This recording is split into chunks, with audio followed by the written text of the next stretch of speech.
And it's interesting because that, let's see.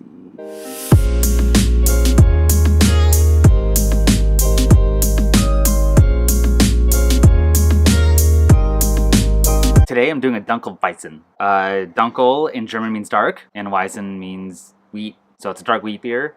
It's basically Hefeweizen recipe, but with dark malt added. I'm actually going to kind of read off an article that I have pulled up, and it's actually from allaboutbeer.com, and it's all about the history of the Dunkelweizen. So if I look down a little bit, that's kind of reading off this. So the history of this goes that in the 1400s in Europe, wheat beer is actually pretty common, but that was not the case in Bavaria.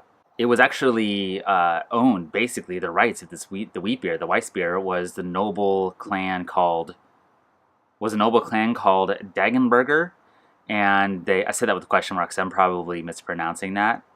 And they had basically this whole rights to it, and they only brew it themselves, and only would allow certain people to brew it off their permission.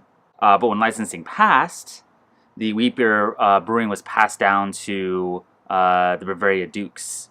And the Dukes then, of that time, there's two guys, Wilhelm IV and Ludwig X. They basically created the Weissheiskenbot.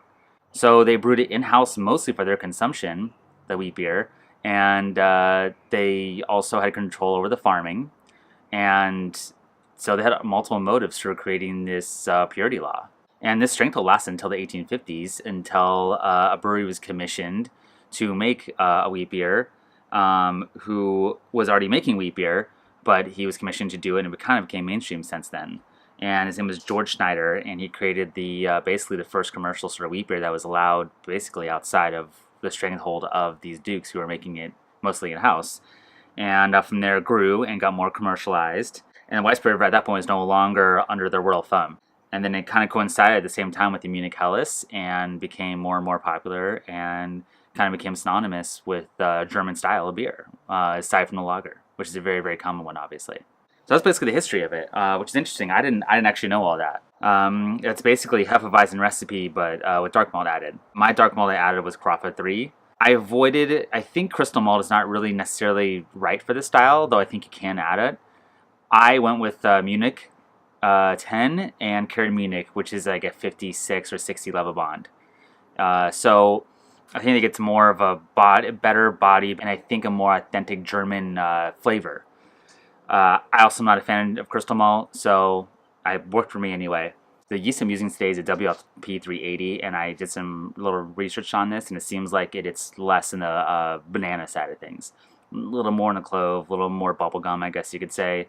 I'm hoping to lessen the banana. I'm also going to ferment this low, like 62 degrees Fahrenheit, just to lessen that even more. And the hops are very common, Hallertau, nothing too crazy there. So yeah, let's brew this shit.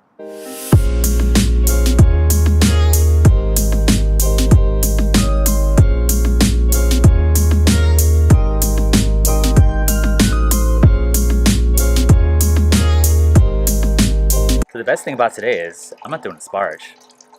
It's great. I just added a little more water, a little more grain in my recipe, and I'm going to do my first runoff and hopefully to the gravity I want, which is a 1035 range. If I have a little extra on this, which I think I will, I purposely planned to throw some Brett in a 1 gallon jug along with some of the extra wort. Too low. I think my water profile has changed recently. I was actually talking to the head brewer at Brewyard, Sherwin, and he was saying that their water profile changed too. And their alkalinity dropped.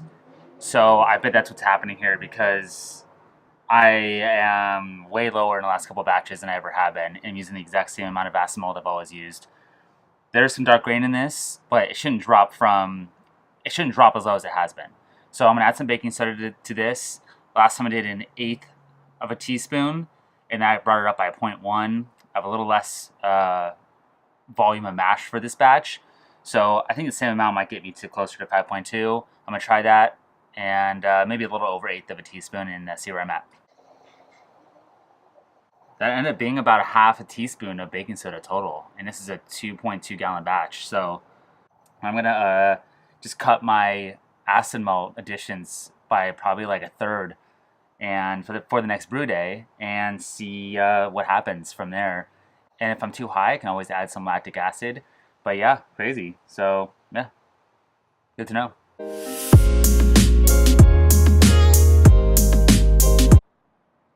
10:49 pre-boil.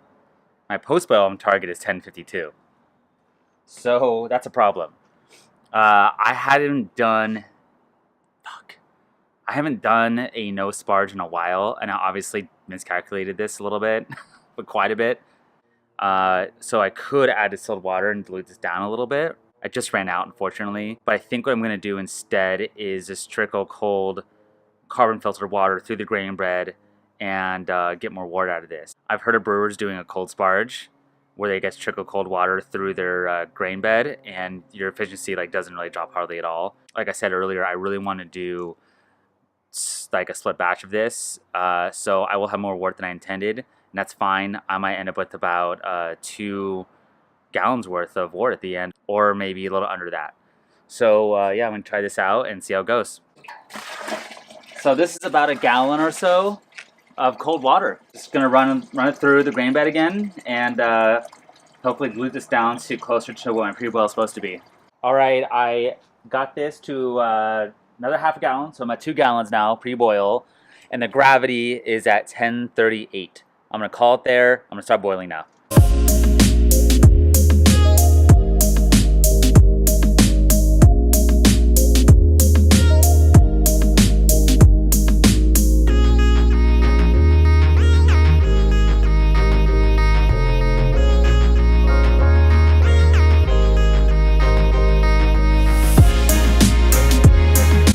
So it's been about 20 minutes or so, and I got to 68.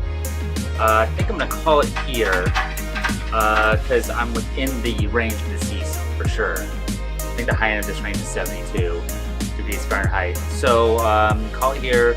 I'm gonna pitch the yeast and set my chest freezer to 62 degrees Fahrenheit. And yeah, just maintain it that way for the next 5 days or so. 1056. That's okay. The high end of this style is 1055, 1056, so I'm right there on the peak end of it. Got a little more out of this than I wanted. I think I got good efficiency, and my calculations were off a little bit early on.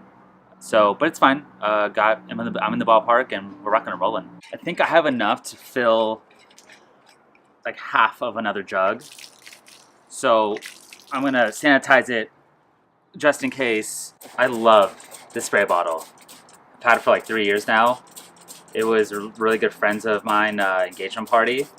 They had spray bottles with their picture on it. I think the spray bottles they had were for watering plants with or something. Either way, I thought it was pretty rad. So it's been put to great use over the last years. So yeah, I have extra.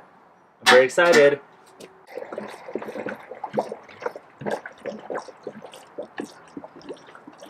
I had a lot extra. I thought I was gonna get half a gallon, and I got another full gallon out of it. So without a starter, half of this is gonna be plenty. It might even be too much. I'll throw half of it in there, half in this one. This one's gonna get some Brett too.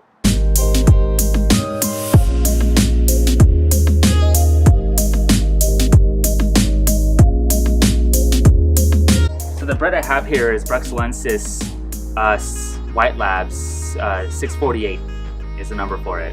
You know, I've never used it before. I think it's less funky than the other ones. The rest of this is going to go into my Hoppy Quick Sour I'm doing.